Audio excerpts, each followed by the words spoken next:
अस्सलाम वालेकुम जी। अच्छा जी, लेक्चर नंबर 24 का पार्ट 2। इस लेक्चर में हम इंशाल्लाह जो है वो कुछ डिस्कशंस करते हैं थ्योरेटिकल चीज़ों के बारे में। यार वो है किसी के पास रिमोट तो वो करवा दीजिएगा। पहले मैं खड़ा रहा हूँ जब रिकॉर्डिंग शुरू हुई एन वक्त, उस वक्त आपने याद करवाया। पहले 5 मिनट खड़ा रहा हूँ मैं। अच्छा जी, चले यार है किसी के पास तो वो कर दें ज़रा। हैं ऊपर से जुम्मे का टाइम क्या, अभी 1.25 घंटा पड़ा है। क्या तुमने पढ़ाना है आज जाके? अच्छा जी भाई, सुन ले बातों को गौर से, खामोश हो जा। ये बड़ी इंपॉर्टेंट बातें हैं, ये थ्योरेटिकल बातें हैं। इनको ज़रा मेरे साथ पढ़ लें, आपने तो घर जाके पढ़ना कोई नहीं होता। क्या पेज नंबर है भाई 46।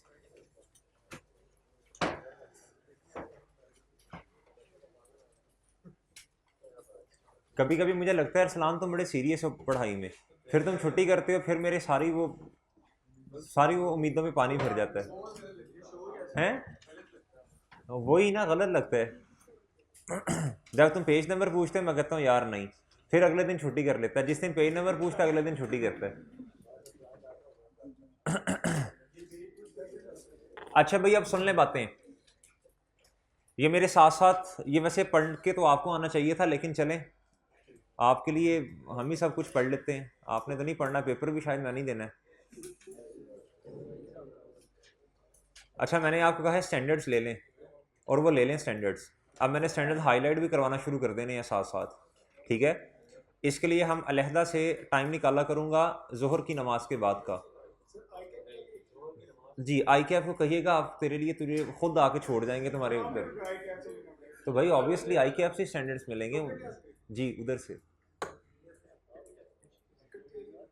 आप ऑर्डर ऑनलाइन भी शायद आ जाते हैं, आ जाते हैं ना जी। सुन लें भाई, सुन लें गौर से। कर ले कर ले, कर लो बातें कर लो। जॉन शुरू करूं? अच्छा जी, बोर्मिंग कॉस्ट के बारे में गुफ्तगू कर रहा है। कहता है जी, borrowing cost are interest and other cost that an entity incurs. कहता है ये वो वाले खर्चे होते हैं जो एंटिटी इनकर करती है in connection with the borrowing of funds. ऐसे ही है जी, भी सहमत है ना? ये वही खर्चे होते हैं जो बोर्विंग, जब उधार लेते हैं तो उस पर जो खर्चा होता है, इसको कहते हैं बोर्विंग कॉस्ट। ठीक है भाई, बोर्विंग कॉस्ट के दो पार्ट्स हैं, एक कैपिटलाइज होता है, एक क्या होता है, एक्सपेंस आउट। अब जितनी बातें हमने की हैं यही एमसीक्यूज पेपर में आते हैं, ठीक है। ये जितने हमने क्वेश्चंस किए हैं न्यूमेरिकली अगर आएगा तो इसी तरह का इंशाल्लाह क्वेश्चन आ रहा होगा। पूछेगा जी इन्वेस्टमेंट इनकम बता दें कितनी है, सही है, जो बोर्विंग कॉस्ट में से माइनस होनी है, जो बोर्विंग कॉस्ट जो कैपिटलाइज होनी है, सही लफ्ज ये है, उसमें से जो माइनस होनी वो बता दें। या फिर ये पूछ लेगा कि बोर्विंग कॉस्ट भी कैपिटलाइज कितनी है, एक लोन दे देगा। या पूछेगा जी कैपिटलाइजेशन रेट बता दें जो जनरल लोन पे है, वो कैलकुलेट करना पड़ेगा, सही है। इसी तरह के न्यूमेरिकल्स आते हैं छोटे छोटे एमसीक्यूज की शक्ल में, या वो कॉन्सेप्ट पूछ लेता है। और अगर 8-10 नंबर के या 8-9 नंबर के 7-8 नंबर के जितने के भी एमसीक्यूज आते हैं तो यार ये तो सही करने चाहिए, ठीक है। तो ये अच्छे मार्क्स होते हैं ये वाले। कहता जी एग्जाम्पल्स शामिल हैं इंटरेस्ट एक्सपेंस। किसकी एग्जाम्पल है जी? बोर्विंग कॉस्ट की। कहता जी इंटरेस्ट एक्सपेंस। अच्छा ये छोड़ दें, ये क्या लिखा हुआ है ये छोड़ दें अभी फिलहाल। अभी आप IFRS 9 पढ़ेंगे ना FAR 2 में जाके, तब आपको इंशाल्लाह मजीद अच्छी समझ आएगी। कहता है loan processing fee, commitment fee, bank charges, commission, documentation charges, legal charges relating to borrowing of the funds, ये सारी क्या है भैया? बोर्विंग कॉस्ट है। ये सारी क्या है भाई? बोर्विंग कॉस्ट है, ठीक है। ये हमने सबसे पहले लोन प्रोसेसिंग फी लिखते थे, ये सारी की सारी वही बातें हैं, डन। इनके मुख्तलिफ नाम है, अब इनको जहन में बिठाना है आप लोगों ने। कहता जी एक्सचेंज डिफरेंस ऑन तेरी खैर IAS 21 सिलेबस में नहीं है, लेकिन थोड़ी सी बात सुन लें, थोड़ी सी बात सुन लें, थोड़ी सी बात सुन लें। आपने उधार ले लिया बाहर से, बाहर की कंट्री से कहीं से उधार ले लिया। अब फ्लक्चुएशन आ गई, क्या आ गई? फ्लक्चुएशन आ गई। आपने एक्सपेंस पे करना था, जारी बात है, इंटरेस्ट कॉस्ट थी ना, वो आपने पे करनी थी। अब वो थोड़ी सी, क्या उसका नाम है, इन्फ्लेशन डिफ्लेशन की वजह से वो जो एक्सचेंज रेट का जो डिफरेंस होता है ना भाई, उस वजह से अमाउंट ज़्यादा पे करनी पड़ी मिसाल के तौर पे, तो वो भी क्या होगी भैया, बोरोइंग कॉस्ट होगी। कहता जी IS-23, वैसे यार ये क्या उसका नाम है, ये IS-21, ये आप हमारे सिलेबस में नहीं है, बस हल्का सा मैंने टच दे दिया, हल्की सी गुफ्तगू कर दी इस पर, ठीक है। जो बेसिक कॉन्सेप्ट्स होते हैं ना वो ज़्यादा उस पर हमारा फोकस होता है, जो पेपर में आने के चांसेस होते हैं, और जो सिलेबस होता है, जो सिलेबस का पार्ट होता है। कहता है IS-23 डजंट डील, गौर से ज़रा, विद द, ये छोड़ दें, इम्प्यूटेड का क्या मतलब है, छोड़ दें। कहता जी with the cost of equity. कहता IS-23, अभी मैंने थोड़ी देर पहले आपसे गुफ्तगू की है, IS-23 डील नहीं करता कॉस्ट ऑफ इक्विटी के बारे में, ठीक है भाई। देखें, जो चीज़ हम थोड़ी देर पहले गुफ्तगू करते हैं वही कहीं ना कहीं फिर आगे पढ़नी होती है हमने, ऐसे ही है। तो वो बस मुझे याद आ जाता है कि यार ये शायद हमने कहीं पढ़नी हो। Including preferred share capital not classified as liability. भाईजान प्रेफरेंस शेयर्स आ जाएं IS-23 के अंदर, रिडीम एबल आ जाएंगे, ये सारे क्या हैं, लोन है, सारे क्या हैं, लोन है। अच्छा जी, इसके अंदर कह रहा है इंक्लूडिंग प्रेफर्ड शेयर कैपिटल।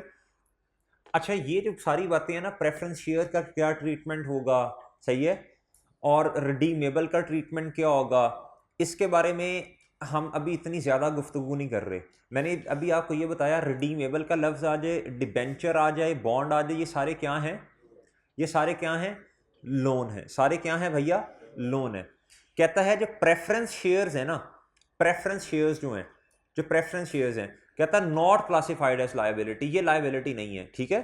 अभी हम इस पर इतनी गुफ्तगू नहीं कर रहे, इतनी गुफ्तगू नहीं कर रहे। कॉस्ट ऑफ जब हम पढ़ेंगे ना चेंजेस इन इक्विटी के अंदर जाके इंशाल्लाह उधर देखेंगे। फिर हमने EPS का एक टॉपिक पढ़ना है, अर्निंग पर शेयर, उधर इंशाल्लाह बड़ी डिटेल में बात कर रहे होंगे। कहता therefore dividend pay to equity holders of an entity is not a borrowing cost. यही मैंने बताया था आपको, यही बताया था। तो भाई साथ साथ ना शाबाश कोई लाइन लगा लें, कोई हाईलाइट कर लें कि ये जो डिविडेंड है ये बोरोइंग कॉस्ट नहीं है, ठीक है। कहता जी exam note, borrowing in exam following different names for borrowings are normally tested on which we pay interest. कहता जी ये डिफरेंट तरह के नाम इस्तेमाल हो सकते हैं, लेकिन सबको हमने कहना क्या है, लेकिन सबको हमने कहना क्या है, इब्तिसाम और अरसलान हुरैरा जवाइयाँ लिए जा रहे और तुम परेशान ही नहीं हो रहे। अच्छा जी भाई, कहता है ये जितने भी नाम लिखे हैं ये सारे के सारे क्या हैं, लोन है।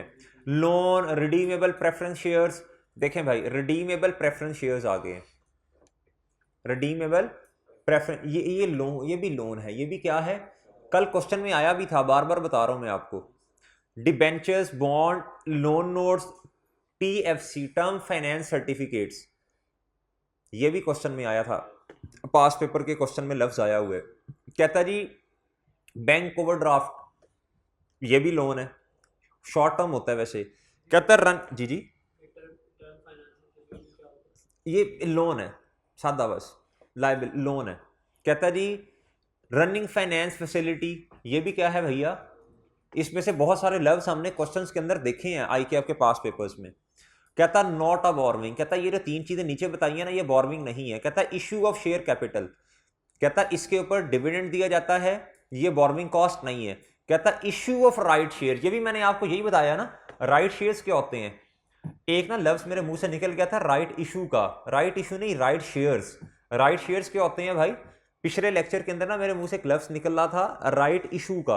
राइट इशू सही लफ्ज नहीं है, वो कुछ और चीज होती है। राइट शेयर्स क्या होते हैं भैया, ये बोरोइंग कॉस्ट नहीं होता, सही है, ये इक्विटी है। ये भी पास पेपर में आया हुआ है ये वाला लफ्ज, हमने इसे इक्विटी डील किया था। कहता down payment receive from customer from हुम से आ बिल्डिंग इज कंस्ट्रक्टेड। कहता हमने ना बिल्डिंग बनानी है, क्या बनानी है भाई, और कस्टमर से हमें डाउन पेमेंट आ गई है। डाउन पेमेंट का मतलब पता क्या होता है, मिसाल के तौर पे समझाने के लिए कह रहा हूँ, समझाने के लिए कह रहा हूँ, हमने गाड़ी लीज पे ली है बैंक से, ठीक है।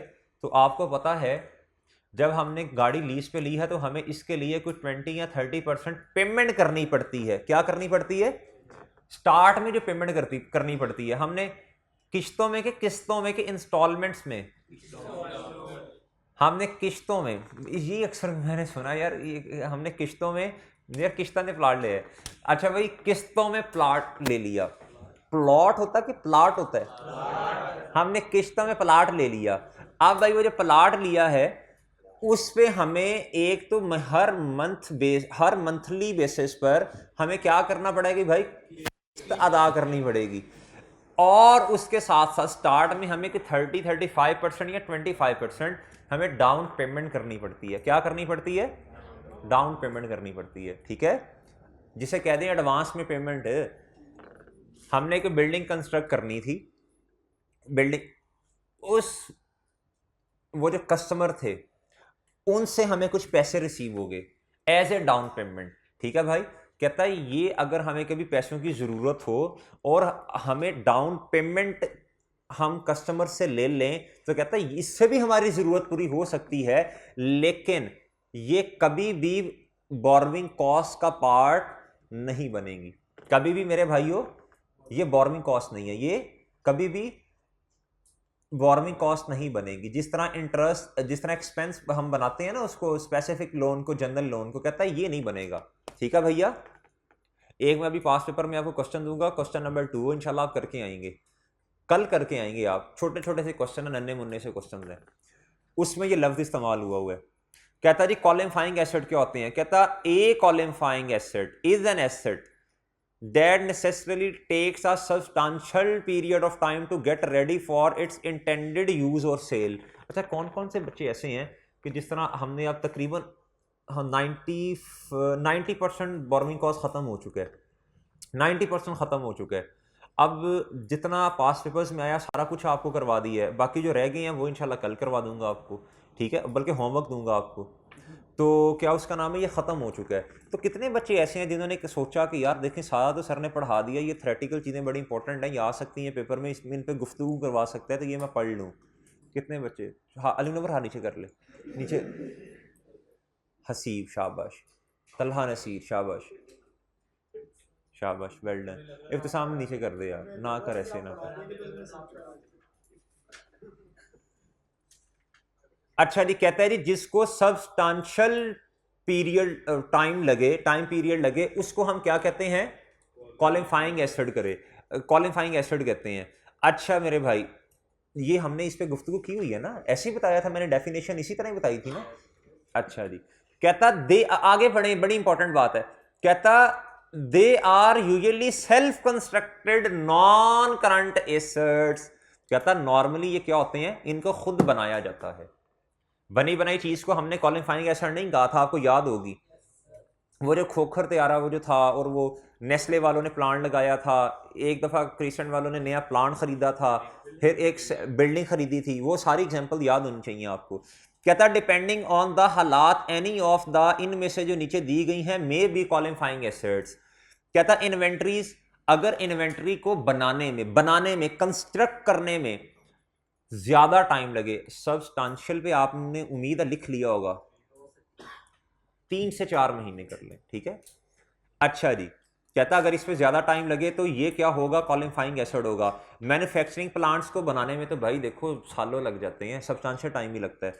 पावर जनरेटिंग फैसिलिटीज, भाई बड़े बड़े प्लांट्स की बात हो रही है, ठीक है भैया, इनमें तो जारी बात है सब्सटेंशियल टाइम ही लगेगा ना।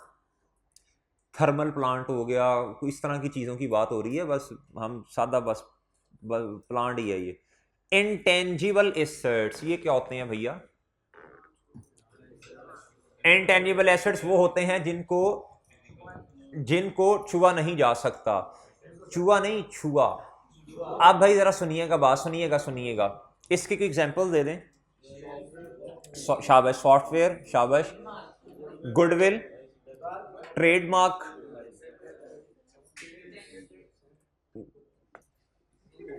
खड़ा हो जा, पहले पहले कह रहा है दर्द, फिर उसे कहता है सर को क्या कि यार क्या तू बंदा है मेरे खान।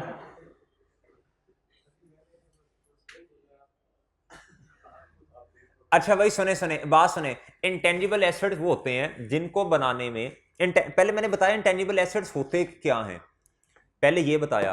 अब भाई सेल्फ कंस्ट्रक्टेड इंटेंजिबल एसेट्स कौन सी हो सकते हैं? भाई सॉफ्टवेयर कोई खुद डेवलप कर लिया, ठीक है, सॉफ्टवेयर खुद भी तो बनाया जा सकता है ना, ये सॉफ्टवेयर हाउस यही तो करते हैं।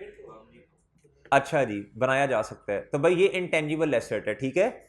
इन्वेस्टमेंट प्रॉपर्टीज, इंशाल्लाह मंडे वाले दिन हमने इन्वेस्टमेंट प्रॉपर्टीज शुरू कर देना है। मेरा इरादा था सैटरडे वाले दिन से शुरू करने का, लेकिन कल एक बहुत आपके लिए अच्छी बात है कि कल का लेक्चर सिर्फ 1.25 घंटे का होगा।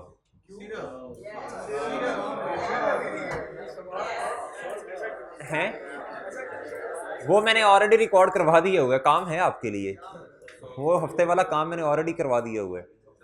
अच्छा जी, the following are non qualifying assets जी। क्यों छुट्टी?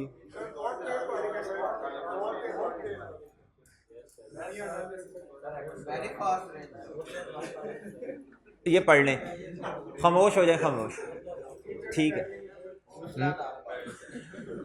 मेरा जो टारगेट है मैंने पूरा करके जाना है, ठीक है। और मैंने कुंडी लगा देनी है, और मैंने नीचे कह देना कि इधर से भी दरवाज़ा बंद कर लें, इधर से भी बंद कर लें, तो क्लास में ही बैठे रहेंगे फिर।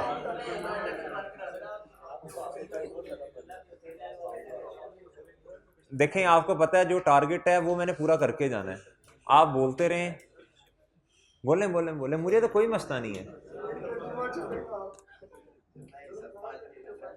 The following are not qualifying assets, कहता है ये वाले जो नीचे दिए गए हैं ये क्वालिफाइंग एसेट्स नहीं है। Asset that are ready for their intended use when acquired, कहता है एसेट जो है वो अवेलेबल फॉर यूज हो जैसे ही उसको एक्वायर कर लिया जाए। भाई जो एक्वायर किया जाता है खुद नहीं बनाया जाता, वो क्वालिफाइंग एसेट नहीं होता। फाइनेंशियल एसेट्स, बस इसकी एग्जांपल्स देख लें, कैश एंड इन्वेस्टमेंट्स। भाई फाइनेंशियल एसेट की मैं क्या एग्जांपल दूं, असल में आपने FAR 2 में पढ़ना है, बस इतना समझ लें, वो वाले एसेट्स जिन्होंने कैश की शक्ल में जो लिक्विड फॉर्म में चेंज हो सकते हैं, सही है, वो लिक्विड फॉर्म कह रहा हूं, जो क्या कहते हैं लिक्विडिटी पर्पस के लिए इस्तेमाल हो सकते हैं। मिसाल के तौर पे बैंक में पैसे पड़े हुए हैं, बैंक में पैसे पड़े हुए हैं, कैश की शक्ल में चेंज हो सकते हैं, कैश खुद लिक्विड एसेट है। फिर उसके बाद भैया इन्वेस्टमेंट्स भी चेंज हो सकती हैं, सही है। अब इसकी ज्यादा डिटेल में नहीं मैं जा रहा, कहता है ये मेरे भाई क्वालिफाइंग एसेट्स नहीं है। कहता है इन्वेंट्रीज दैट आर मैन्युफैक्चर्ड, ये तो यार होती हैं, और otherwise produce over a short period of time, यानी सब्सटेंशियल टाइम पीरियड इसमें नहीं लगा, ठीक है भैया। Asset that is ready for their intended use और सेल व्हेन एक्वायर्ड। इधर एसेट्स भाईजान अगर हमने क्या कर लिए हैं, एक्वायर किए हैं, तो भाईजान वो तो वैसे ही आपको पता है कि वो कभी भी क्वालिफाइंग एसेट हम उससे नहीं कहेंगे। क्यों नहीं कहेंगे? अच्छा ये ना बड़ी अच्छी अच्छी एग्जांपल दी हुई हैं, और आपने हमने इसमें से काफ़ी डिस्कस भी की हुई हैं, वैसे एक दो मैं करवा देता हूं। कहता है कंस्ट्रक्शन कंपनी, कहता है बताएं क्वालिफाइंग एसेट है कि नहीं। कहता है construction company constructing a bridge for government which will take 6 साल टू कंप्लीट। बोले भाई क्वालिफाइंग एसेट है, कंस्ट्रक्ट कर रही है ना, और सब्सटेंशियल टाइम भी लग रहा है। कहता ये पढ़ें, कहता 3 वाला पढ़ लें भाई, ये 2 आप खुद देख लीजिएगा, आसान ही है। A very sophisticated integrated circuit being made by an entity who manufactures and sells 10,000 to 12,000 units every month। भाई बताएं इसका क्या करना है? Who manufactures and sells, बताएं भाई ये क्वालिफाइंग एसेट है कि नहीं है?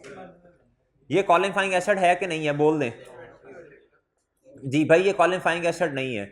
Who manufacture, देखें आपने बनाया और आगे सेल कर दिया, लेकिन इसमें सब्सटेंशियल टाइम नहीं लग रहा, शॉर्ट पीरियड ऑफ टाइम।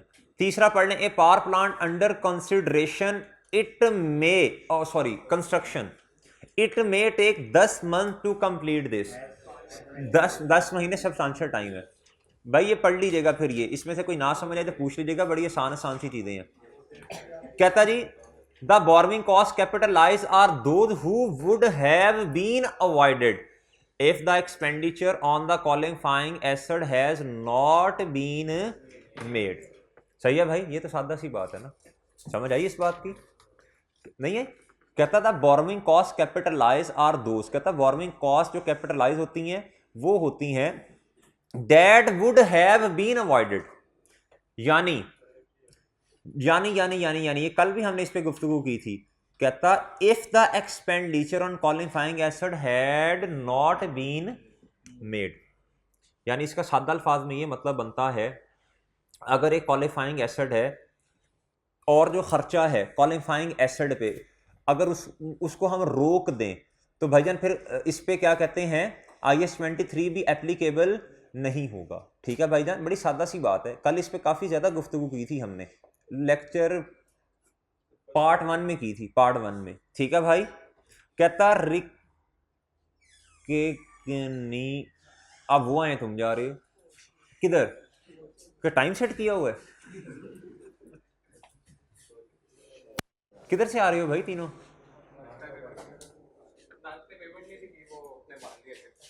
तुझे नहीं बांधा?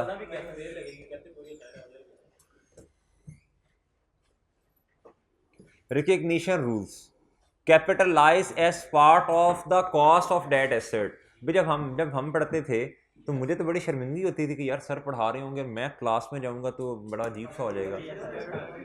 तेरे चेहरे से लग रहा है हमें भी होती है, हमें भी होती है। अब तुझे तो बहुत ज्यादा होती है।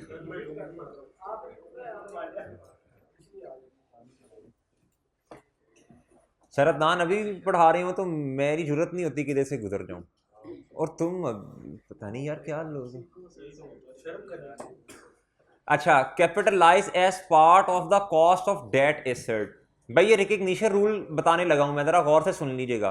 कहता बोरोइंग कॉस्ट डायरेक्टली एट्रीब्यूटेबल, कहता कैपिटलाइज किसने, कहता borrowing cost directly attributable to the acquisition, construction और production of a qualifying asset are capitalise as part of the cost of the asset.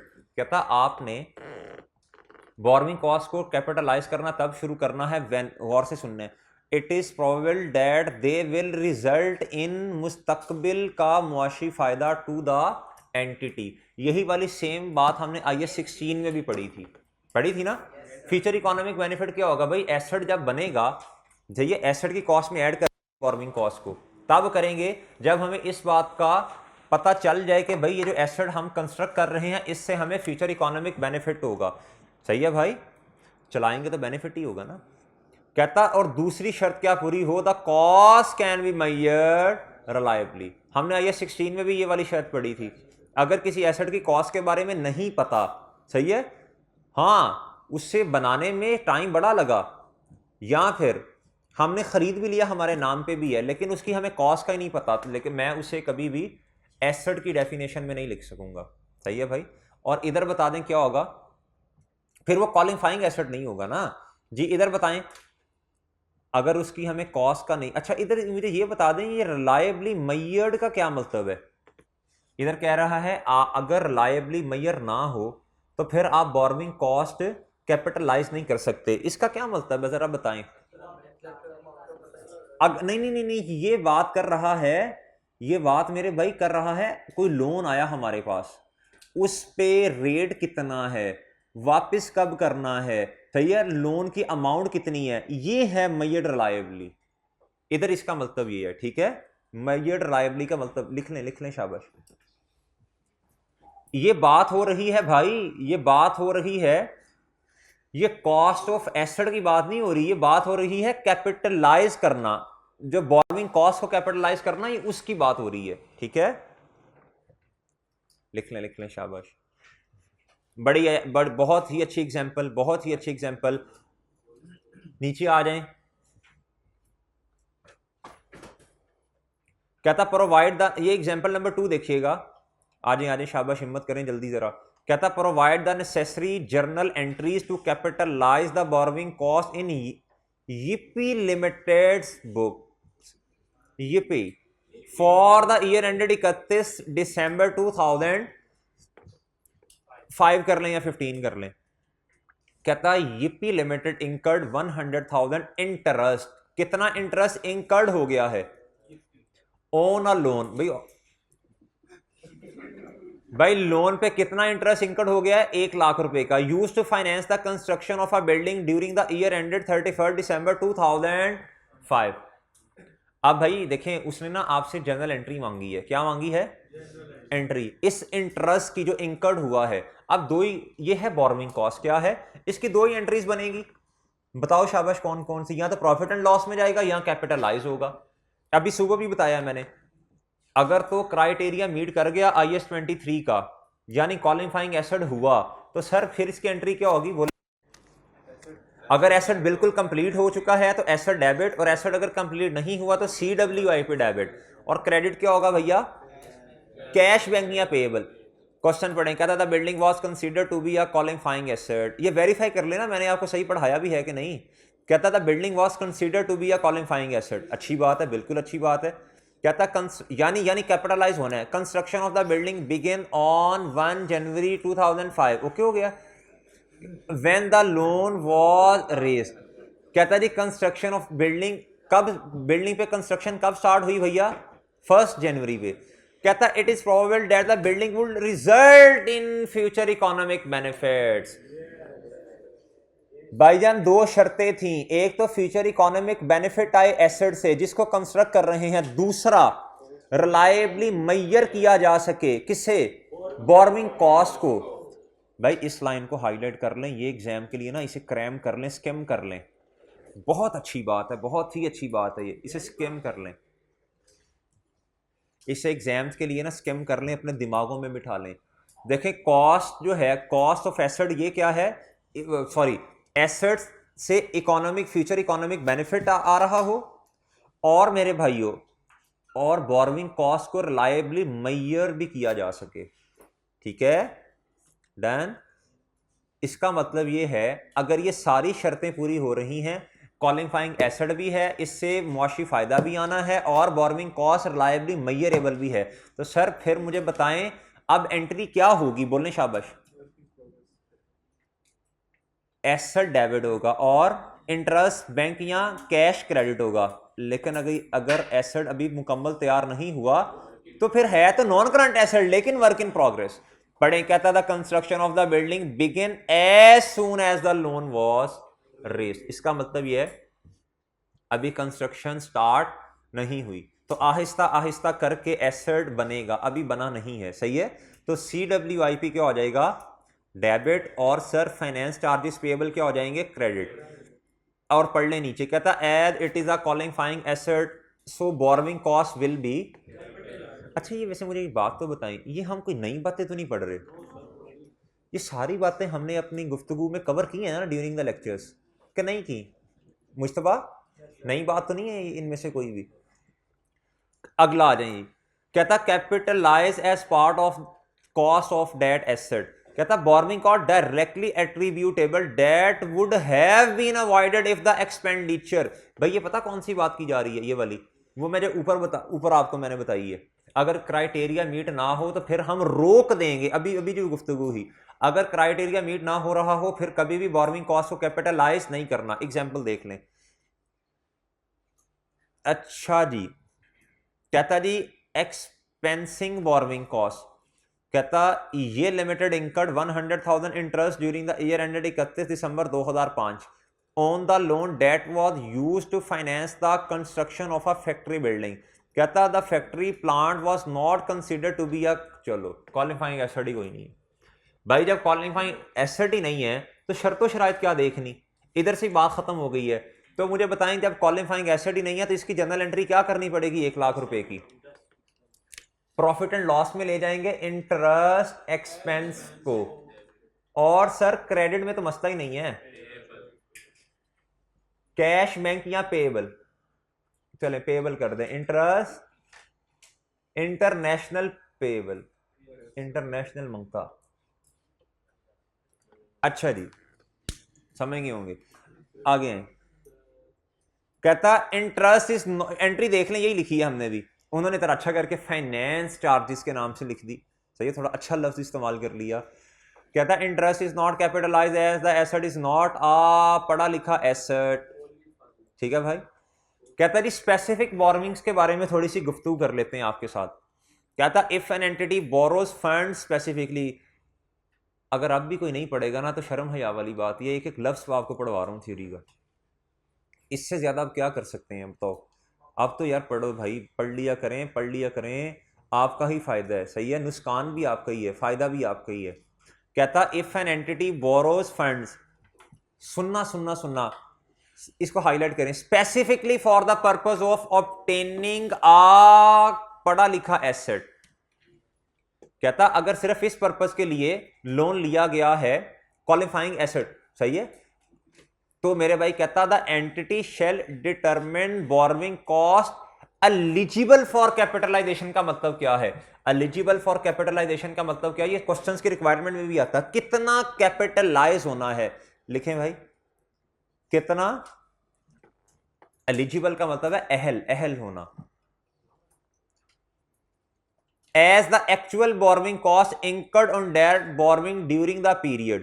कहता देखें स्पेसिफिक बोरोइंग्स के बारे में, इधर सुने भाई, सुने सुने सुनो ना, इधर सुने क्या, इधर सुने भाई, सुने, और इधर सुने भाई, इधर सुने, इधर इधर कहता है भाई स्पेसिफिक बोरोइंग्स, अगर आपने कोई लोन ले लिया, अगर आपने कोई लोन ले लिया, कहता है ये वाला लोन जो है वो हमने क्राइटेरिया पीछे पढ़ लिया, मैं अज्यूम कर रहा हूं क्राइटेरिया मीट हो गया है, कहता है और क्राइटेरिया भी मीट हो जाता है ये क्वालिफाइंग एसेट वाला। अब हमने इसको क्या कर देना है, एक्सपेंस आउट नहीं करना बल्कि एसेट की कॉस्ट का पार्ट बना देना है। लेस मेरे अजीज दोस्तों इन्वेस्टमेंट इनकम, पढ़े आगे, कहता less any investment income on the temporary investment. कहता ये वो इन्वेस्टमेंट नहीं है कि आपने किराए पे घर लेके दिया हुआ है, कहता ये टेम्परेरी इन्वेस्टमेंट है, सही है, ये आपने स्पेसिफिक, ये आपने लोन लिया था टेम्परेरी बेसिस पे इन्वेस्टमेंट की हुई है, ये इसलिए टेम्परेरी का लफ्ज लिखा हुआ है। कहता ऑफ दोज बोरोइंग्स, ठीक है भाई, दो चीजें आती हैं, स्पेसिफिक इंटरेस्ट पे और स्पेसिफिक लोन पे, सॉरी, ठीक है भाई।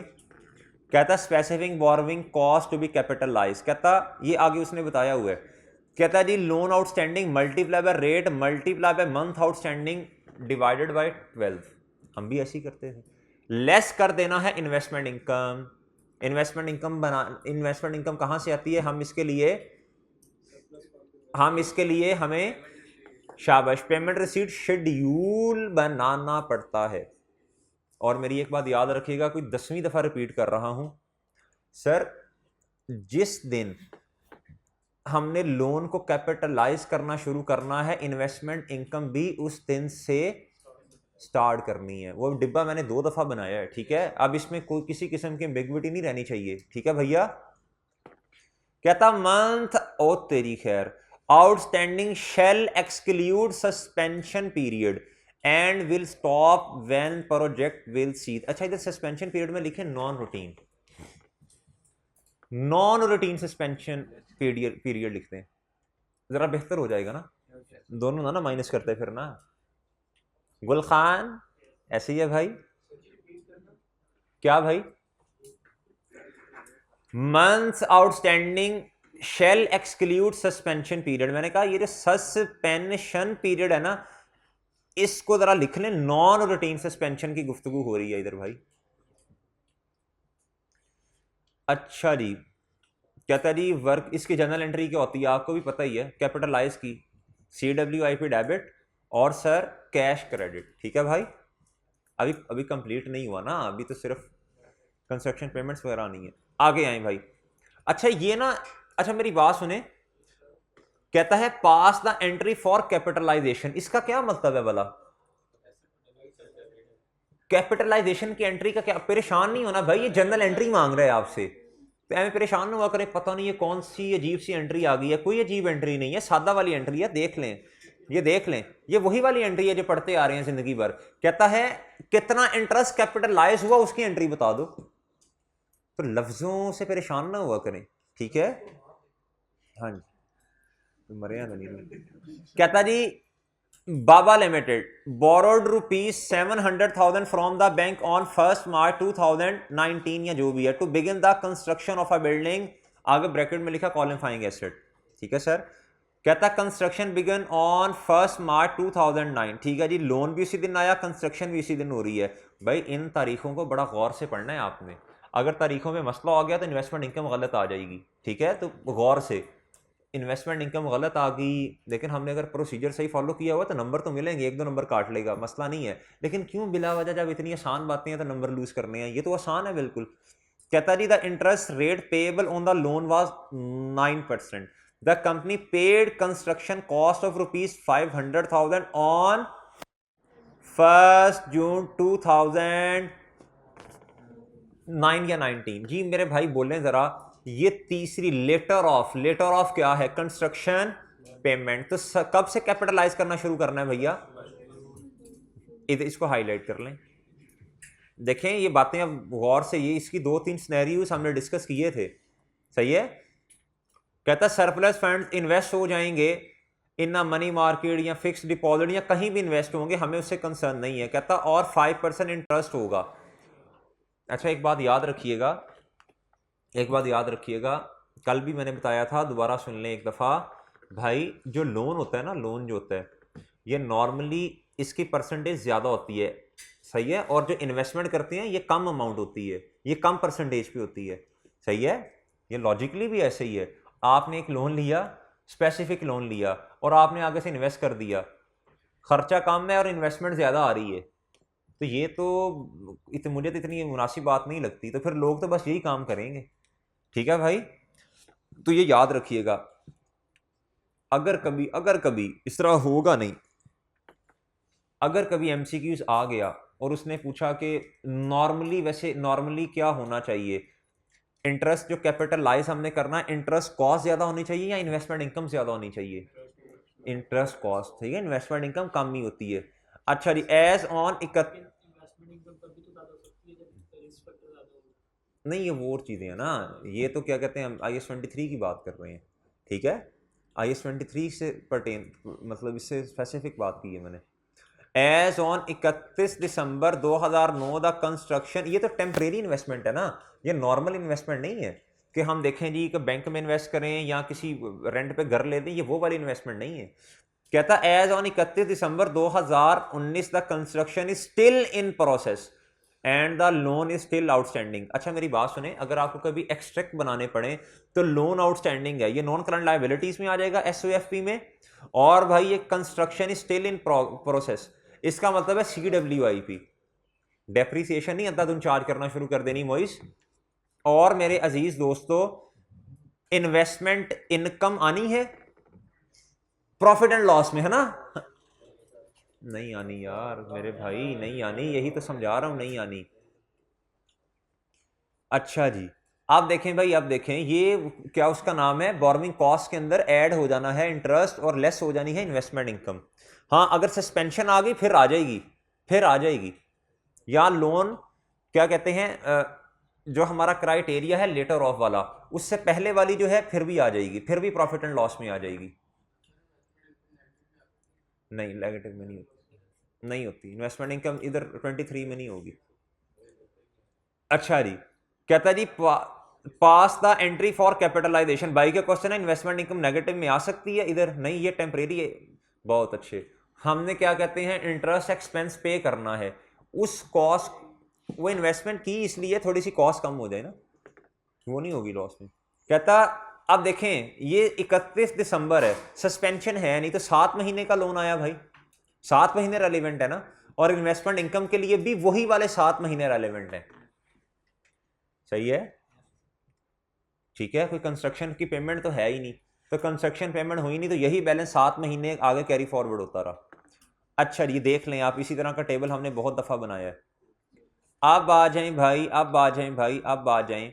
इसमें बड़ी सादा सादा सी बातें हैं, ये वाली घर से देख लीजिएगा। इसमें उसने 25 मिलियन का लोन रेज किया है, जिसमें से आपने पेमेंट कर दी है भाई 9 मिलियन की पेमेंट कर दी है। और उसके बाद कहता है जी the cost of servicing the bond. अच्छा इसका मतलब पता क्या है भाई, उठ जाएं, इसका मतलब है ये बॉन्ड होता है ना, जो बॉन्ड होता है ये एक किस्म का लोन है, शॉर्ट टर्म लोन है, इसकी कोई कॉस्ट तो होगी ना, ये उसने ये बताई हुई है इसकी कॉस्ट। सही है। अब लोन की जो कॉस्ट है, अगर क्वालिफाइंग एसेट है और क्राइटेरिया मीट कर गया 23 वाला, तो भैया फिर क्या होगा, ये कैपिटलाइज होगा ना, ऐसे ही है, इसे हम ऐड कर देंगे कॉस्ट के अंदर। आगे आ जाए, कहता 780,000 की टेम्परेरी इन्वेस्टमेंट है, इसको लेस करेंगे। ये सारी बातें उसने इधर बताई हुई हैं, ये सारी बातें उसने किधर बताई हैं भैया? कहता कॉस्ट, इसमें उसने रिक्वायर किया था calculate the amount of addition to work in progress. ठीक है, 9 लाख की कंस्ट्रक्शन, 9 मिलियन की सॉरी कंस्ट्रक्शन कॉस्ट है, जिसमें से 1.25 मिलियन का क्या है मेरे भाई, बोर्मिंग कॉस्ट है, और इन्वेस्टमेंट इनकम कितने की है, 780,000 की। ओके भाई, ये सारी बातें हमने डिस्कस तो की हुई हैं। कहता है जनरल बोर्मिंग्स क्या होती हैं, if an entity borrow funds, यानी उधार पे लिए, जनरली, जनरली का लफ्ज है भाई, जनरली सुन लें गौर से सुनिएगा। कहता and uses them for process of obtaining construction of a qualifying asset और फॉर अदर ऑपरेटिंग नीड्स। समझे है ना भाई बात, जनरल फंड जो होता है ये बहुत सारे मकासद के लिए होता है। The entity shall determine the amount of borrowing cost, कहता एंटिटी ने देखना है कितनी कॉस्ट कैपिटलाइज होनी है। इधर एंटिटी ने कहता आंखें खोल के देखना है कितनी कॉस्ट कैपिटलाइज होनी है। भाई कैसे देखना है, कहता कैपिटलाइजेशन रेट निकालना पड़ेगा आपको, ठीक है, इसे हाईलाइट कर लें। By applying a capitalisation rate, कैसे निकलेगा, लोन आउटस्टैंडिंग और वो सारी चीजें। जी भाई, by applying a capitalisation rate.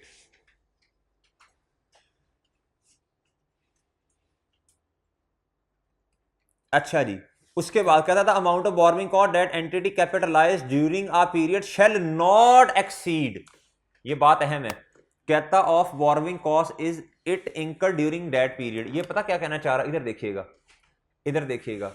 कहता जी एक जनरल लोन था, कहता जी उसका पूरा साल जो एक्सपेंस बनता था वो तकरीबन 1 लाख बनता था।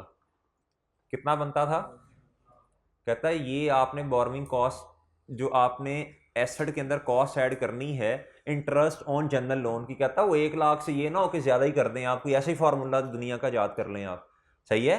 कहता है इससे ज्यादा नहीं हो सकती। टोटल बोर्विंग कॉस्ट के अंदर के 2 हिस्से हैं। टोटल बोर्विंग कॉस्ट के कितने हिस्से हैं भैया, एक प्रॉफिट एंड लॉस में जाता है और एक कैपिटलाइज होता है। एक होता है कैपिटलाइज और एक जाता है प्रॉफिट और लॉस के अंदर, ठीक है। वो ये तो हो सकता है कि प्रॉफिट एंड लॉस में कुछ ना जाए, सारा इधर ही आ जाए, लेकिन ये नहीं हो सकता कि 1 लाख से भी ज्यादा बढ़ जाए, कि ऐसा कोई फॉर्मूला ना इजाद कीजिएगा, ठीक है सर, कि नई नए कट्टे खुर रही हूं। अच्छा, फिर कहता है जी जनरल बोर्विंग कॉस्ट को कैपिटलाइज कैसे करना है, या थोड़ा सा मुस्कुरा ही दें जरा इंसानों की तरह, हे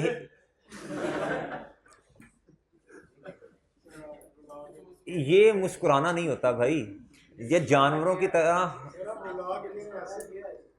अच्छा जी भाई देखें, इधर इधर देख लें, इधर देख लें गौर से भाई। जब हमने इंटरेस्ट कैलकुलेट करना है जो कैपिटलाइज होना है जनरल लोन पे, कैसे करेंगे, कैसे करेंगे, मैंने 1 लिखा था, 2 लिखा था, बताएं भाई। हाँ भी इब्तिसाम बता, जल्दी कर, जल्दी जल्दी जल्दी। मेरा सवाल ये है, मोइस तुम बताओ, मेरा क्वेश्चन ये है, इंटरेस्ट ऑन जनरल लोन जो है जो कैपिटलाइज होना है, सर इसके लिए मैंने ना कोई रूल लिखा था कि हमने 2-3 चीजों को देखना होता है। 1 लिखा था मैंने जो क्वेश्चन करवाया था, कॉस्ट नहीं, पेमेंट जिस दिन वो टेबल नहीं बनाया था रिसीट शेड्यूल वाला, पेमेंट, हाँ रिसीट वाला, मैंने कहा था देखें इस टेबल में से जनरल लोन में से कितनी पेमेंट हो रही है, सबसे पहले 1 इधर लिखा था, ये देखना है। फिर मैंने कहा था तारीख देखनी है, तारीख से पता चलेगा कि भाई टेन्योर कितना है, और उसको मल्टीप्लाई करना है कैपिटलाइजेशन रेट से। कैपिटलाइजेशन रेट को निकालने के लिए वर्किंग करनी पड़ेगी, कौन से वाली, वो वाली नहीं, नाम बता। एक कह रहा है सर वो वाली, एक कह रहा है सर ये वाली। भाई देखें, टाइप लिखनी पड़ेगी, लोन की अमाउंट लिखनी पड़ेगी, मंथ आउटस्टैंडिंग लिखने पड़ेंगे, फिर उसके बाद लोन आउटस्टैंडिंग लिखना पड़ेगा, फिर उसके बाद क्या करना पड़ेगा, रेट, फिर उसके बाद इंटरेस्ट एक्सपेंस आएगा, फिर उस इंटरेस्ट एक्सपेंस को हमें डिवाइड करना पड़ेगा भाईजान लोन आउटस्टैंडिंग के साथ, हमारे पास कैपिटलाइजेशन रेट आ जाएगा। अच्छा, अगर सुने भाई, अगर कभी लोन आउटस्टैंडिंग की अमाउंट खुद दे दें तो फिर चैंप नहीं बनना, फिर चुप करके वही वाली अमाउंट लिख देनी है।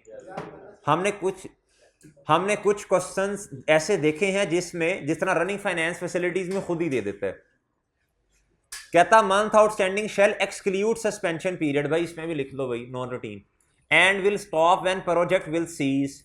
कहता ये खत्म कब कर देना है आपने कैपिटलाइज करना। भाई अगर मिसाल के तौर पे जनरल लोन में से आज ना 2 पेमेंट्स हुई थी, जिसने बादाम खाए हैं उसे पता होगा, एक 6.8 मिलियन की थी, एक 18 पॉइंट समथिंग की थी, ठीक है, ऐਵੇਂ तुक्के ना मारो। हमने पहली पेमेंट को लिया और उसकी तारीख देखी और एंड तक ले गए जब तक प्रोजेक्ट सीज नहीं होता। हमारे वाले क्वेश्चन में प्रोजेक्ट सीज ही नहीं था हो रहा, 31 दिसंबर पे प्रोजेक्ट सीज नहीं हो रहा था, अगले साल तक जा रहा था, तो हमने तो अपने वाले साल तक रहना था। फिर अगली पेमेंट को हमने देखा कितनी है, 18.6 या समथिंग थी, हमने फिर तारीख देखी, फिर हमने टेन्योर देखा, लेकिन उस क्वेश्चन में सस्पेंशन नहीं थी। फिर हमने सीज तक लेके गए, सीज हो ही नहीं रहा था, हम उसे ईयर एंड तक ले गए थे। जी स्टूडेंट क्या जी भाई, ये इसे गौर से पढ़ना है, ये एमसीक्यूज आते हैं, तेरे नंबर आए ना कम, मैं फिर बताऊंगा याद करना है कि नहीं करना। भाई ये सारे के सारे ये क्वेश्चन आपने होमवर्क से करके आने हैं, ये सारी वही बातें हैं, सारी वही बातें हैं सब। इस थ्योरी वाले पोर्शन में सबसे इंपॉर्टेंट है लर्निंग ऑब्जेक्टिव 6। सबसे इंपॉर्टेंट क्या है भैया, लर्निंग ऑब्जेक्टिव 6। जी भाई, कमेंसमेंट ऑफ कैपिटलाइजेशन का मतलब है आगाज। क्या मतलब है भैया, आगाज। सुन लें भाई, an entity shall begin capitalising borrowing cost on the commencement date. भाई मैंने लर्निंग ऑब्जेक्टिव 6 तक मैं टाइम टेबल बना के आया हूं, को इतना मैंने पढ़ाना है जी।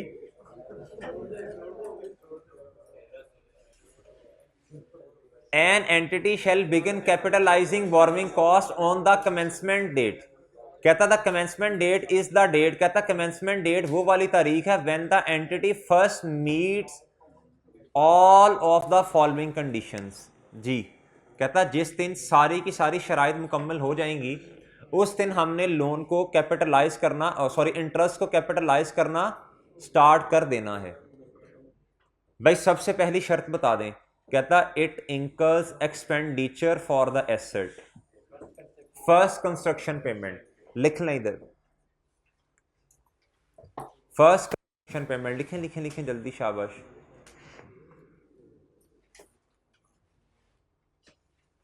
कहता इट इंकर्स बोरोइंग कॉस्ट, या शाबाश इधर लिखें लोन रिसीव, इधर और का लफ्ज नहीं है, या का लफ्ज नहीं है, ये तीनों शर्तें पूरी होंगी, इसीलिए तो लेटर का लफ्ज लिखा है। लेटर का लफ्ज इसलिए लिखा था तीनों शर्तों का पूरा होना जरूरी है, तीनों शर्तों का पूरा होना जरूरी है। इधर आए सी में, कहता it undertakes activities necessary to prepare the asset for its intended use, और इसका मतलब क्या है भाई, इसका मतलब क्या है भाई, वर्क स्टार्टेड। कहता ये तीनों शर्तें पूरी होंगी तो लोन को इंटरेस्ट को कैपिटलाइज करना स्टार्ट कर देना। अब पढ़िएगा जरा गौर से, कहता था activities necessary to prepare the asset for its intended use और sale includes technical and admin work prior to commencement of the physical. इसका कोई समझा दे। कहता कंस्ट्रक्शन शुरू होने से पहले हो सकता है कुछ थोड़ी बहुत एडमिन नेचर की कॉस्ट पे करनी पड़ जाए हमें, मिसाल के तौर पे परमिट फी, डॉक्यूमेंटेशन फी, इस तरह की चीजें जो होती हैं। कहता है ये भी कंस्ट्रक्शन पेमेंट का हिस्सा है। क्या है भाई, कहता such as activity associated with obtaining permits. आज क्वेश्चन में भी आया था ये 8 मिलियन का, prior to the commencement of the physical construction. वह मैंने आपको समझाया था, कभी भी ये एज्यूम नहीं कर लेना कि कंट्रैक्टर को पेमेंट करना ही कंस्ट्रक्शन की पेमेंट है। सही है, परमिट फी भी क्या होती है भाई, आर्किटेक्चर को पैसे दिए वो भी क्या है भैया, कंस्ट्रक्शन पेमेंट ही है। कहता however such activities exclude the holding of an asset when no production और development that changes the asset condition is taking in place. सादा अल्फाज में इसका मतलब ये है, कहता अगर आपने कोई एसेट ले लिया आपने कोई एसेट ले लिया लेकिन उस पर आपने डेवलपमेंट वर्क स्टार्ट ही नहीं किया, आपने उस पर डेवलपमेंट वर्क स्टार्ट ही नहीं किया, तो सर जी तब तक आप इंटरेस्ट को कैपिटलाइज नहीं करेंगे। लिख लें अपने पास, लिख लें इसे।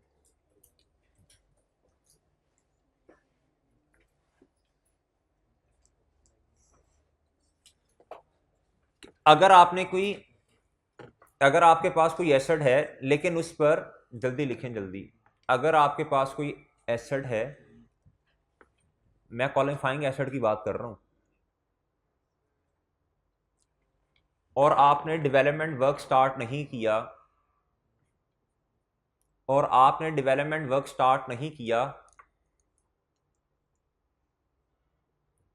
तो आप इंटरेस्ट को कैपिटलाइज नहीं करेंगे। ये एग्जाम्पल नीचे यार पढ़ लें। क्या था, फॉर एग्जाम्पल, मिसाल के तौर पे, borrowing cost incurred while land is under development. भाई लैंड थी, इसके ऊपर बिल्डिंग बनानी थी ना, बिल्डिंग बनानी है ना भाई। कहता है are capitalise during the period in which, कहता है उस पीरियड में कैपिटलाइज होगा इंटरेस्ट जिसमें activities relating to the development are being undertaken.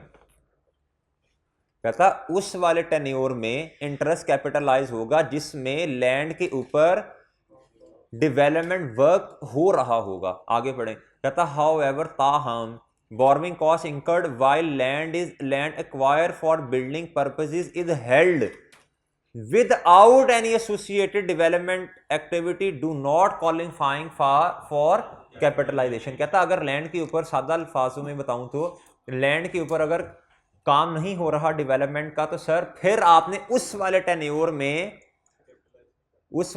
में इंटरेस्ट को कैपिटलाइज नहीं करना। ये बात याद रखिएगा, ये बात अहम है, ये बात बहुत अहम है, ये एमसीक्यूज में आ सकती है। तब आपको फिर बातें याद आएंगी कि काश उस टाइम जरा गौर से थोड़ा सा पढ़ लेते। ये एमसीक्यूज में आ सकती है, बात बहुत अहम बात है। उसने दिया होगा कंस्ट्रक्शन वर्क स्टार्ट नहीं हो रहा इस टाइम के लिए, तो भाई आपने कभी भी फिर इंटरेस्ट को कैपिटलाइज नहीं करना, ठीक है। नीचे आए सस्पेंशन ऑफ कैपिटलाइजेशन। कहता सस्पेंशन का मतलब क्या होता है, रुक जाना, बंद हो जाना, ठीक है, टेम्परेरी बेसिस पे। कहता an entity shall suspend capitalisation during periods, उस पीरियड में कैपिटलाइज करना बंद कर देना है in which it suspends active development. कहता अगर डेवलपमेंट बंद हो गई तो सस्पेंड कर दें of a qualifying asset. How ever if suspension is a necessary part, लिखें रूटीन या यूजुअल। वो जिस तरह सीमेंट को हमने क्या किया था, सुखाया था, जा रहे थे तो हमने क्या कहते हैं, गुजरने लगे तो अंकल ने पकड़ा, 2 दिन चपेड़े मारी, कल वाली एग्जांपल में याद है ना। उसने 2 दिन छुट्टी दी थी मजदूरों को, थी, आपने उसका सीमेंट खराब किया। अच्छा जी, वो नेसेसरी था, वो आपको चपेड़े पड़ना नेसेसरी है तो बहुत ज़्यादा ज़रूरी है, वो तो ज़रूरी है, लेकिन मैं इस टाइम सीमेंट की बात कर रहा हूँ। उसको सुखाना ज़रूरी था, उसके बगैर काम स्टार्ट नहीं किया जा सकता। कहता necessary part of process of getting the asset ready, then borrowing cost will be क्या हो जाएगी, कैपिटलाइज। कहता अगर सस्पेंड कर दिया काम को, लेकिन ये सस्पेंशन नेसेसरी थी, मटेरियल के शॉर्टेज की वजह से नहीं थी, लेबर की स्ट्राइक की वजह से नहीं थी, पैसे के खत्म होने की वजह से नहीं थी, लॉ एंड ऑर्डर की वायलेशन करने से नहीं थी, अथॉरिटीज को बाईपास करने की वजह से नहीं थी, बल्कि नेसेसरी था कि काम को रोका जा सके, लेंटर डला, सही है, उस वजह से 2-3 दिन काम को हमने क्या कर दिया, सस्पेंड कर दिया, ये नेसेसरी था ये करना। कहता फिर हमने सस्पेंड नहीं करना, नॉर्मल तरीके से क्वेश्चन को चलाते रहे जैसे हम चलाते हैं, ठीक है। सीजेशन ऑफ कैपिटलाइजेशन, क्या, हाँ ये नॉन रूटीन की बात कर रहे हैं ऊपर, और नीचे क्या कहते हैं, रूटीन की बात कर रहे हैं। कहता cessation of capitalisation, an entity shall cease capitalisation borrowing cost. कहता बंद कर देनी है, रोक देनी है, खत्म कर देनी है। व्हेन सब्सटेंशियली, ये ना बहुत अहम लफ्ज है, इसको हाईलाइट कर लें। सब्सटेंशियली का मतलब पता क्या होता है, इसका मतलब है मेरे भाई कि मेजर 100% नहीं, मेजर, लिख लें इधर, इसका मतलब है मेजर, कि मेजर काम हो चुका है, 100% नहीं, मेजर काम, ज्यादातर काम हो चुका। All the activities necessary to prepare the qualifying asset for its intended use और सेल आर कंप्लीट। कहता तकरीबन ना मेजर काम हो चुका है, ठीक है। मिसाल के तौर पे बिल्डिंग बन गई है, सिर्फ पेंट शेट होना बाकी है हल्का फुल्का, तो कहता मेजर काम तो हो गया है। तो आप क्या कहते हैं, अब इंटरेस्ट को कैपिटलाइज करना बंद कर दें, सही है, सीज कर दें। आगे आए, an asset is normally ready for its intended use और सेल। कहता एसेट नॉर्मली कब रेडी हो जाता है, when the physical construction of the asset is complete. बिल्कुल सही बात है, हमें भी पता है इस बात का। Even routine admin work might still continue. इसका मतलब है, कहता एक एसेट है, नॉर्मली हम उसे कहते हैं ये रेडी टू यूज है जब वो उस पर कंस्ट्रक्शन कंप्लीट हो जाती है। हाँ, कहता हो सकता है कि एडमिन नेचर के थोड़े मोटे काम जो हैं वो रह जाएं। मिसाल के तौर पे ये बिल्डिंग बनाई, बिल्डिंग बनाने के बाद भैया कोई एक आधी जगह पे कोई हल्का फुल्का दरवाजे की कुंडी शुंडी लगानी रह गई, या कहते हैं और कोई हल्का फुल्का सा इस तरह का काम हो गया, वॉशरूम का दरवाजा सही सही उसका उसमें ग्लास लगाना है, शीशा वगैरह लगाना है, तो भाई हम कहेंगे कि बिल्डिंग तैयार हो चुकी है। इस बिल्डिंग के अंदर ये क्या उसका नाम है, ये हल्की सी एक दो लाइट्स रह गई हैं लगाने वाली, तो भाई इसको क्या कहेंगे हम, बिल्डिंग तैयार हो चुकी है। ये एडमिन नेचर के छोटे मोटे काम हो जाएंगे। कहता आगे बढ़े, कहता if minor modification, minor modification का मतलब अभी वो मैंने जो एग्जांपल दिया आपको पेंट वाली, कहता such as the decoration of the property, यानी पसंद भी नहीं आ रही आपको चीजें, उन्होंने कलर करवाया था, ऐश वाइट कलर करवाया था, पेंट कर, आपने कहा नहीं मैंने तो लाल गुलाबी चाहिए, पेंट चाहिए, तो वो आप अपनी फरमाइशें पूरी कर रहे हैं। कहता जी अगर आप अपनी फरमाइशें पूरी की जा रही हैं आपकी टू द परचेजर्स और यूजर स्पेसिफिकेशन, कहता है यूजर को कह रहा है जी मेरी फरमाइशें पूरी की जाएं, all that are outstanding, this indicates, कहता है ये क्या पता चलता है इससे, ये जो फरमाइशी प्रोग्राम है ना, इसको हम ये नहीं कहेंगे कि बिल्डिंग अभी तैयार नहीं हुई, कहता है ये फरमाइशी प्रोग्राम है सारे के सारे, बिल्डिंग तैयार हो चुकी है, मेजर काम हो चुका है, ये सारी बातें की हैं। कहता when an entity completes a construction of a qualifying asset in parts and each part is capable of being used separately, कहता वाइल, अच्छा ये बड़ी अहम बात है, ये खड़े होकर बतानी पड़ेगी। कहता है भाई सुन लें, एक क्या कहते हैं बिल्डिंग है, वैसे थ्योरी पढ़ के तो आप लोगों को डेथ हो जाती है, तो बी लॉ में है, अच्छा ये देखें भाई, ये देखें तो थ्रेटिकल सब्जेक्ट्स में क्या होता होगा आपका भाई, इधर देखें भाई, ये एक बिल्डिंग है, ये क्या है, ये एक बिल्डिंग है, इसमें डिफरेंट अपार्टमेंट्स हैं, क्या हैं, ओहो अपार्टमेंट्स विंगा हो गए,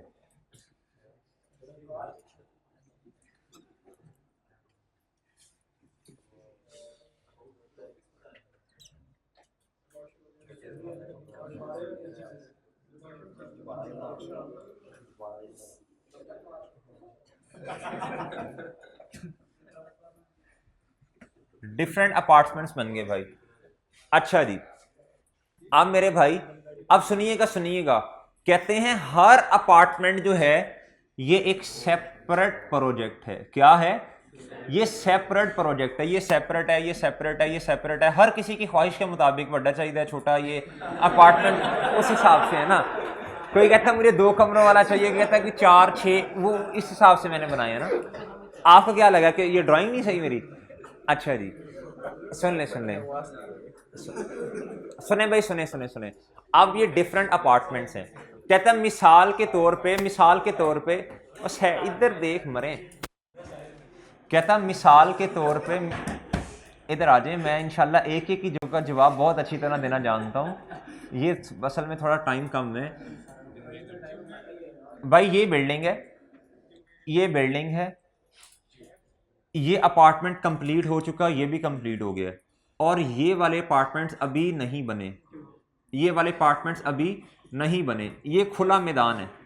कहता है ये वाले 2 बन गए हैं, ये सेपरेट प्रोजेक्ट है, इसके लिए अगर आपको कोई लोन लेना पड़ा इस अपार्टमेंट के लिए और इसके लिए, कहता है इसके लिए कोई लोन लेना पड़ गया, इसके लिए लेना पड़ गया, कहता है ये है तो क्वालिफाइंग एसेट ही, ये क्वालिफाइंग एसेट, कहता है इसको कैपिटलाइज करना शुरू कर दो, ठीक है, कैपिटलाइज करना शुरू कर दो, कोई मसले वाली बात नहीं है। कहता है ये सेपरेट प्रोजेक्ट है, ये सेपरेट है, ये हर प्रोजेक्ट अलग-अलग इस्तेमाल हो सकता है, जिस तरह बिल्डिंग में बहुत सारे फ्लैट्स होते हैं, ठीक है भाईजान। ये क्वालिफाइंग एसेट है, क्वालिफाइंग एसेट है। इसी तरह एक और एग्जांपल ले लें, एक इसमें एग्जांपल नीचे लिखी हुई है, ये स्टैंडर्ड्स की एग्जांपल है, असल में गौर से इसलिए पढ़ें भाई। मैंने एक दफ़ा आपको एग्जांपल दी थी धागा बनाने वाली जो एंटिटीज़ हैं जिधर धागा बनता है। भाई सबसे पहले तो बहुत सारी मशीन्स होती हैं, सबसे पहले धागा आया, धागे को सेपरेट किया, हर क्वालिटी के धागे को अलहदा किया। क्या किया भाई, पहले तो इसके पीछे बड़ा, पहले तो क्या कहते हैं वो, इसके पीछे बड़ी साइंस होती है ना कि धागा कैसे बनना है। अच्छा मैं मिसाल दे रहा हूँ कि धागा बन गया, अब हर एक की क्वालिटी को अलहदा किया। एक मैंने आपको बताया था शकरगंज शुगर मिल जो है, इसके अंदर एक सेगमेंट ऐसा था जो धागा बनाते थे। अब उसकी बहुत ज़्यादा क्वालिटीज़ थी, A, B1, B2, B3, बहुत ज़्यादा थी। अच्छा अब उनसे हम पूछते थे, वो कहते थे सर जी हर धागे की क्वालिटी अलग है। अच्छा डिफरेंट है मतलब। अच्छा फिर उसके कहते थे सर ये वाला जो प्लांट है, जब हम प्रोसेस देखने जाते थे किस तरह चीज़ें चलती हैं, कहते सर ये वाला जो प्लांट है ना, ये वाला, ये इसका काम ये है कि ये धागे को क्या करता है, शाइन देता है। क्या देता है, शाइन देता है। इधर से धागा गुजरेगा तो शाइन देगा, ठीक है। फिर उसके बाद डेकोरेशन के लिए, कलरिंग के लिए अलहदा कोई एक प्लांट है।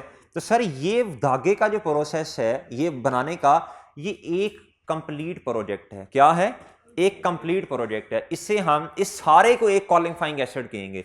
इस सारे को क्या कहेंगे भैया, अगर ये नहीं बना, अगर मिसाल के तौर पे धागे का जो प्रोसेस है उसके लिए कई प्लांट्स की जरूरत हो सकती है ना, अगर एक प्लांट बन गया और 2-3 नहीं बने तो भाई हम इसे क्या कहते हैं, एसिड को कैपिटलाइज नहीं कर सकेंगे। ठीक है भाईजान, अभी CWIP होगा फिर। अब ये पढ़ लें ये वाली बात। कहता है जी a business park comprising several buildings each of which can be used individually. हर एक बिल्डिंग जो है, मैंने अपार्टमेंट्स की एग्जांपल दे दी, उसने बिल्डिंग कह दिया, हर एक बिल्डिंग डिफरेंट इंडिविजुअली इस्तेमाल हो सकती है, is an example of qualifying acid. ठीक है, ये जो मैंने एग्जांपल दी, कहता for which each part is capable of being usable while construction continues on other parts. कहता अगर दूसरे किसी बिल्डिंग, दूसरे अपार्टमेंट्स में या फ्लैट्स में या बिल्डिंग पे कंस्ट्रक्शन हो रही है तो कहता उससे कोई मसला नहीं होगा। सही है, यही मैंने समझाया आपको। इधर आ जाए अब। कहता capitalisation of borrowing cost should cease for each apartment when the part is substantially complete. कहता अगर एक अपार्टमेंट जो है वो मेजरली बन चुका है तो उस पे इंटरेस्ट कॉस्ट आप कैपिटलाइज करना बंद कर दें। क्या कर दें, बंद कर दें, चाहे दूसरे अपार्टमेंट्स अभी बन भी रहे हैं। Even the work on other parts continues. कहता है an example of qualifying acid that needs to be completed before any part can be use in an industrial plant. कहता धागा जो था ना वो सारे प्लांट मौजूद होंगे तो बनेगा। सही है, कहता इसलिए अगर कोई एक भी प्लांट अगर मिसाल के तौर पे नहीं बना, अभी कंस्ट्रक्ट नहीं किया, तो इसको क्वालिफाइंग एसिड, ये देख लें इधर, कहता which are carried out in sequence at different parts of the plant within the same side. कहता such as a steel mill, उसने स्टील मिल की एग्जांपल दे दी। कहता इन सच केस कैपिटल, सुनना in such case capitalisation of borrowing cost shall cease. कहता capitalisation cost को कब आपने रोक देना है, जब सारी की सारे प्लांट जो हैं वो मुकम्मल तौर पर तैयार हों। अगर एक प्लांट तैयार हो गया है तो इस बेस पे आपने सीज नहीं करना बोरोइंग कॉस्ट को, कैपिटलाइज जो आपने की होगी। ठीक है जी, अब अपना होमवर्क सुनते जाएं। नहीं उधर नहीं सुनाना, इधर आए अपना होमवर्क सुनते जाएं। भाई एक मिनट देना, पहले होमवर्क, उसके बाद सवाल जितने मर्जी पूछना। 1:50 पे जुमा होगा। अब होमवर्क सुनते जाएं। ये एग्जाम्पल नंबर, भाई इधर देख लें, नोट कर लें, ये नोट कर लें। एग्जाम्पल नंबर 8, एग्जाम्पल नंबर 9, जल्दी जल्दी करें नोट। पेज नंबर 52 पे एग्जाम्पल नंबर 8, एग्जाम्पल नंबर 9, इसको सिर्फ पढ़ना है आपने, ये 3-4 मिनट में हो जाएगा। पढ़ना है। आगे आए हैं भाई, आप ये होमवर्क नोट करें पहले। अच्छा जी, उसके बाद आए कि आपके पास पेपर्स में आए। आई कैप का पास पेपर 2 और 3 बिल्कुल आसान है। आज सारी बातें जो की, डॉक्यूमेंटेशन, फी स्ट्रक्चर, फिनिशिंग, ये सारी वही बातें हैं। आई कैप का पास पेपर 2 और 3 पेज 81 है।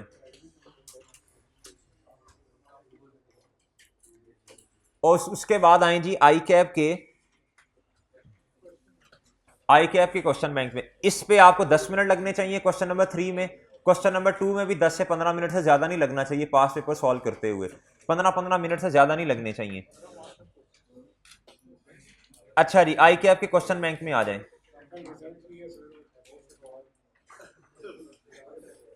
आई कैप के क्वेश्चन बैंक में आ जाएं।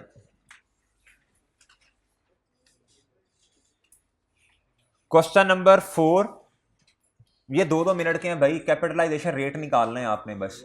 क्वेश्चन नंबर 4, 5, 6 टोटल होमवर्क 1 घंटे का भी नहीं बनता। रोना डाला हुआ है तुम लोगों ने। क्वेश्चन नंबर 4, 5, 6 आई कैप के क्वेश्चन बैंक का बस लिख लें, क्वेश्चन बैंक लिख लें। और पास पेपर में से क्वेश्चन नंबर 2 और 3। कल मैंने एक नया कॉन्सेप्ट पढ़ाना है, वो आखिरी कॉन्सेप्ट होगा बोरोइंग कॉस्ट का। प्रोग्रेस बिल्स के नाम से कॉन्सेप्ट है वो।